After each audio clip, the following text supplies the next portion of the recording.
আচ্ছা গাইস, তো দেখো এখানে আমাদেরকে কি করতে হবে, একটা লেন্সের ক্ষমতা বের করতে হবে। তো দেখো এখানে কি কি দেওয়া আছে। এখানে আছে তোমার ফোকাস দূরত্ব দেওয়া আছে কত সেন্টিমিটার, 20 সেন্টিমিটার। আচ্ছা, তো ফোকাস দূরত্ব যদি দেওয়া থাকে তাহলে তুমি এখানে লিখবা। তো সূত্র তো সবাই জানো নাকি, পাওয়ারের যে সূত্র, ক্ষমতার যে সূত্র, সেটা আগে একটু আমি এই যে ডেটাগুলো আমি একটু আগে ডান পাশে লিখে নিই, ঠিক আছে? তো দেখো এখানে যে ফোকাস দূরত্ব, ফোকাস দূরত্ব কত, ফোকাস দূরত্ব কি, ফোকাস দূরত্ব আছে তোমার এফ। এফ কি বলো তো, 20 সেন্টিমিটার।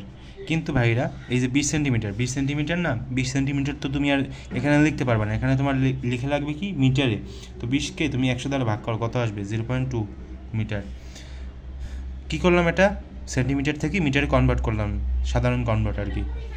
অনেকে হয়তো জানো অনেক আগে থেকেই যে কীভাবে কী কনভার্ট করতে। আমাদেরকে বের করতে হবে কি পাওয়ার, মানে কি, মানে আজ তোমার লেন্সের ক্ষমতা, এটা বের করতে হবে।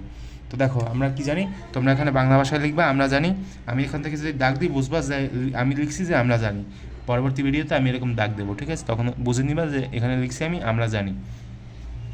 পি সমান সমান 1/f।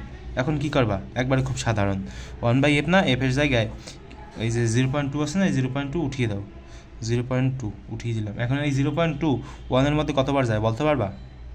অনেকে বলতে পারবা কতবার যায়, 5 বার যায়, ঠিক আছে? +5, এখানে প্লাসটা উল্লেখ করলাম কেন, কারণ হচ্ছে এটা লেন্সের একটা বিষয়, তো এখানে যেহেতু মাইনাস দেওয়া নাই সেহেতু আমি এখানে প্লাস দিয়ে দিলাম, ঠিক আছে? অর্থাৎ আমাদের উত্তর আসবে 5D। লেন্সের ক্ষমতা কত? 5D, ঠিক আছে? এরকমভাবে তোমরা বের করবা। এগুলো একবারে সহজ, দুই একবার কি, একবার করলেই বুঝে যাবা, দুই একবার করা লাগবে না। মানে এই ভিডিওটা দেখলেও বুঝে যাবা, তোমার করাই লাগবে না, কারণ সূত্রটা তো খুবই সহজ, 1/f।